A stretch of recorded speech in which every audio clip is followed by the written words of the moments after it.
pandemic just expired, and the impact can already be seen in courtrooms across America.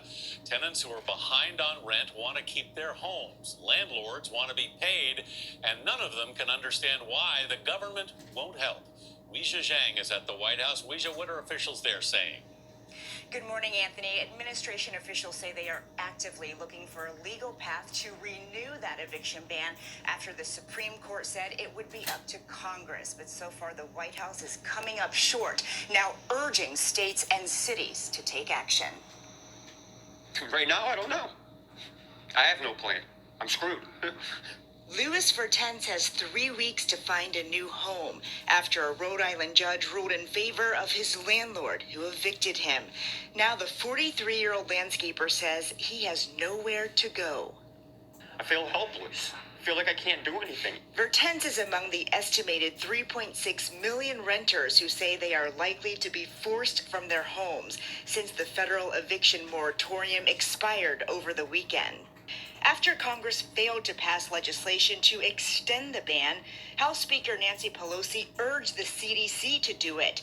But on Monday, the White House said that the agency has been unable to find legal authority despite an aggressive attempt. The president's not only kicked the tires, he has double, triple, quadruple checked. Gene Sperling, who's in charge of the administration's COVID-19 relief plans, called on state and local governments to adopt their own eviction measures, like in California and New Jersey.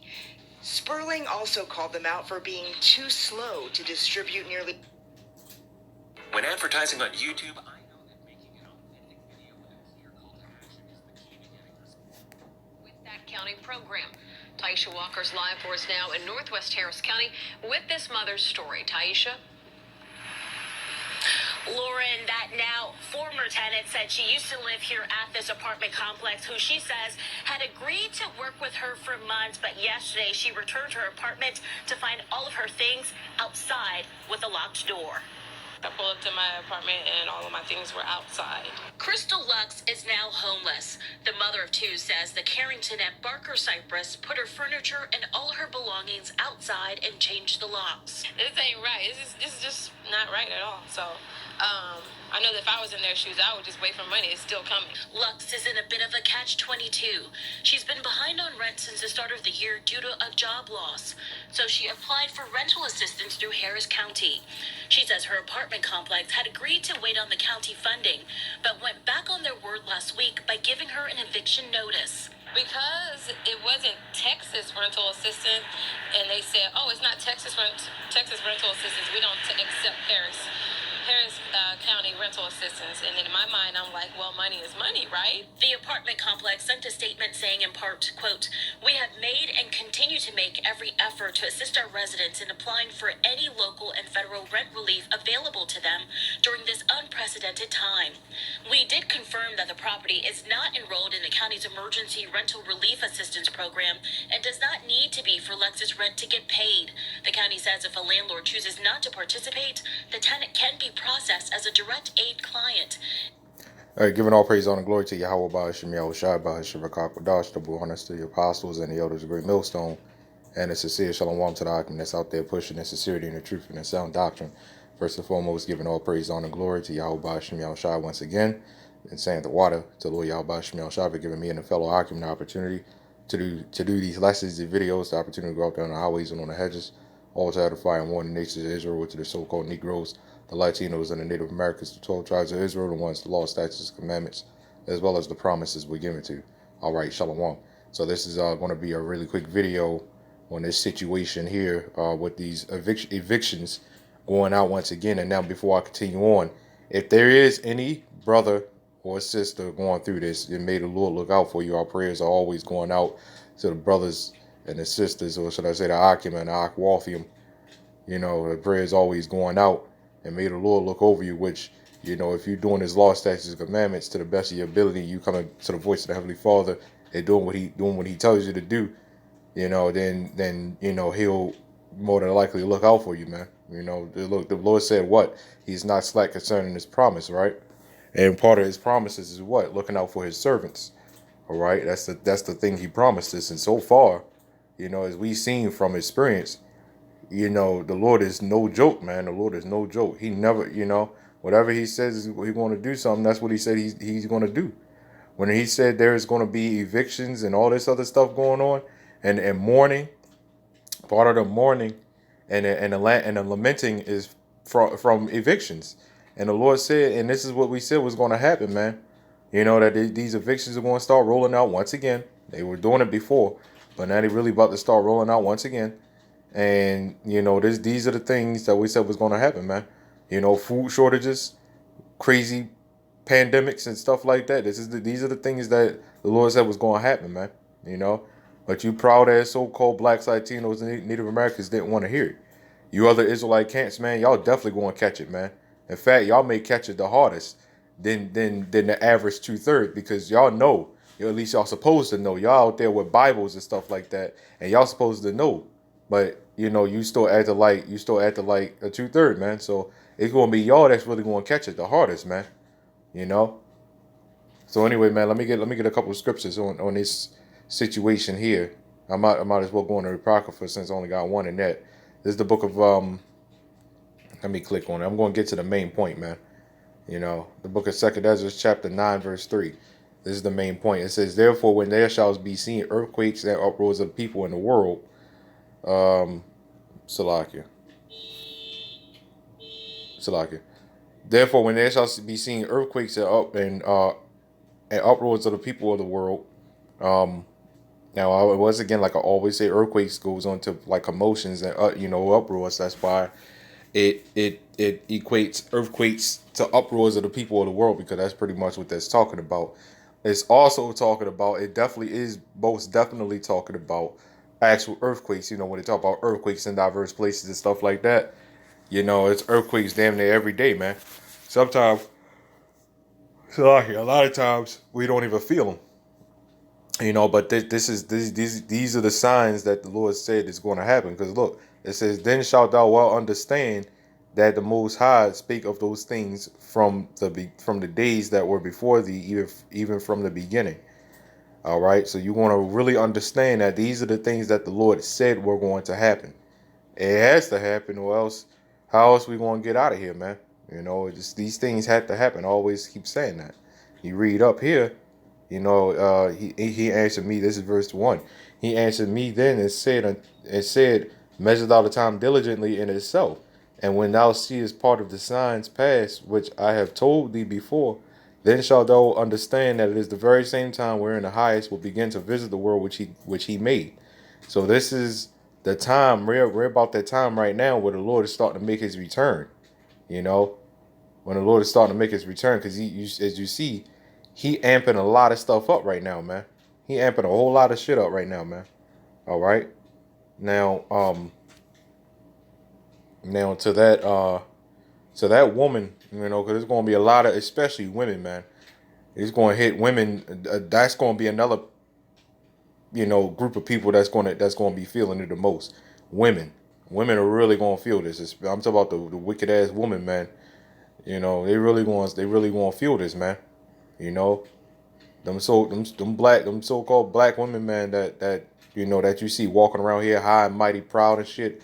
They gonna feel it. They gonna feel it the most, man. They gonna feel it the most too. All right.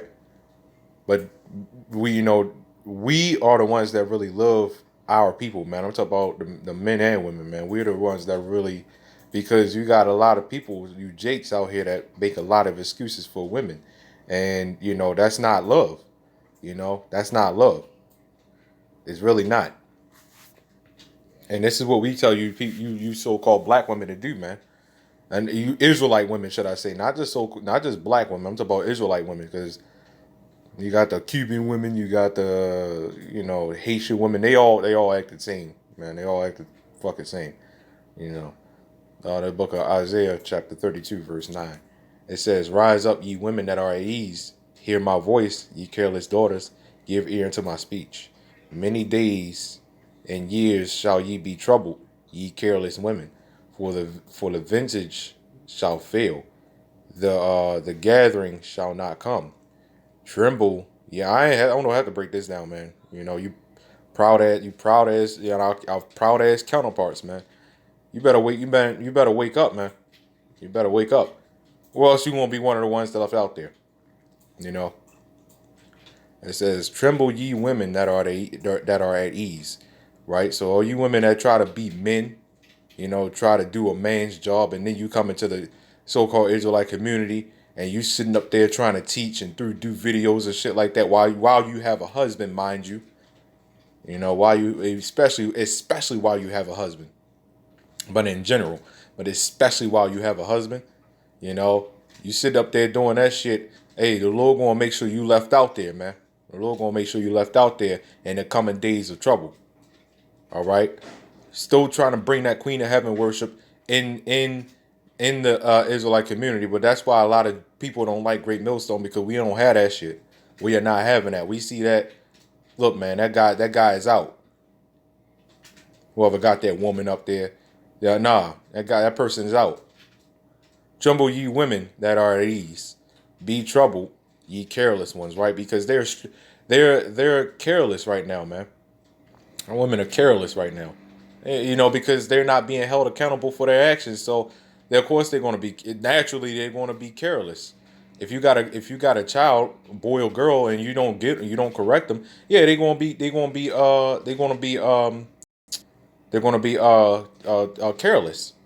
And this is why, you know, when you have a situation, you know, when it comes in war, they always say, okay, women and children need to escape first. Why is that? Because it's still equating the women to the children as well, man. You know, because a lot of women are like the children. You know. Now we know they casualties of war, or whatever. But you know, if you really think about it, there's a reason why they keep equating those two, man. Because these women are very careless, man. It's seriously out of control. You know, seriously out of control. But I don't give a shit, man, because, hey, look, man, when this shit really start wrapping up, look at this, man. Tremble ye women that are at ease. Be troubled, ye careless ones. Strip you and make you bare, and gird sackcloth upon your loins, man, right? Now, I could keep reading on, but I want 2 other scriptures. So I just had to touch on that part real quick, because there's going to be a lot of, you know, proud single mothers, you know, or proud women in general, you know, get ready to get evicted, man. You know, it's get ready to get bad out here, man. And you people don't want to get it, and that's cool, man. That's cool. I mean, it's not cool, but it's cool, man. You know, if you know what I mean. You know, it's not cool that you don't want to get it, but hey, man, at the same time, fuck it, man. Whatever. Revelation chapter 18, verse 7. How much she have glorified herself and lived deliciously. And this is taught about America, but it's also taught about our women as well, man. You know, I'm talking about women in general. But mainly since, you know, the judgment must start at the house of Israel, and it's going specifically to our women, man. How much she have glorified herself and lived deliciously. So much torment and sorrow give her, for she saith in her heart, I sit a queen and am no widow, and shall see no sorrow. And is that not the mindset of America and a woman, as well as the men here too? You know, you got the average proud American that don't think this place could be touched. Now look at you, man. You know, yeah, I got my country. Now look at you, man. Your country has made you homeless. You know. And I'm ready to get another thing on that pride thing, man. So this is talk about you men as well, man. All right. But you know, because it's the wickedness start with we know that the whole story about the serpent beguiling Eve and all that, you know. But the man is still at the head of that, because serpent the male, you know. Hey, man, the men are in charge of everything, man. The men are in charge of everything. Even Queen of Heaven worship, which is kind of crazy to say. But, you know, it proves that the men are the heads, man. It's always keep proving that the men are the heads of every little thing, man. All right? Therefore shall her plagues come in one day, death and mourning and famine. See, it don't take long to bring this place down, man. You know, it don't take long. You know, we on the Lord's time, and it's always a process. But, you know, as you see, it don't take long to really make this place crumble. You know, because as of right now, we looking at the crumble. All right. It says, and she shall be utterly burnt with fire, and for strong is the Lord Yahawah BAHASHAM Yahushua who judgeth her. So only the Lord can judge America, man. You know, the Lord is get ready to judge America, man. You know, now he always sets up judges to judge the people, which we do. You know, by even doing these videos, by when we stand out there on the highways and on the hedges, we judge people. And you know, anybody that say y'all can't judge, well, go in the courthouse. Go in the courthouse and tell that judge up there. That's why you call that person judge. Go up there and tell that person up there with the gothic gown on that you can't judge me, and watch what happens. All right. Jeremiah chapter 50 verse 32. It says, and the most proud shall stumble and fall, and none shall raise him up. Okay. So the most proud is going to stumble and fall, man. And nobody's going to raise them up. And I will kindle a fire in his cities, and it shall devour all round about him. So this is definitely talking about America, and you people that are right along with it, man. You know, I guess that's what I mean by America. You know, the most proud is going to stumble and fall. You know, and America is very, very proud, man. Proudest country on the planet. You know. Now it ain't only America, but America is the epicenter of the wickedness, you know, that goes around about the world. And the main wickedness and the main wicked thing that's all around the world is Christianity. It's been forced upon all people all around the world. All right. So anyway, man, Lord willing, this was edifying. You know, all praise on the glory to Yahawah BAHASHAM Yahushua. Shalom.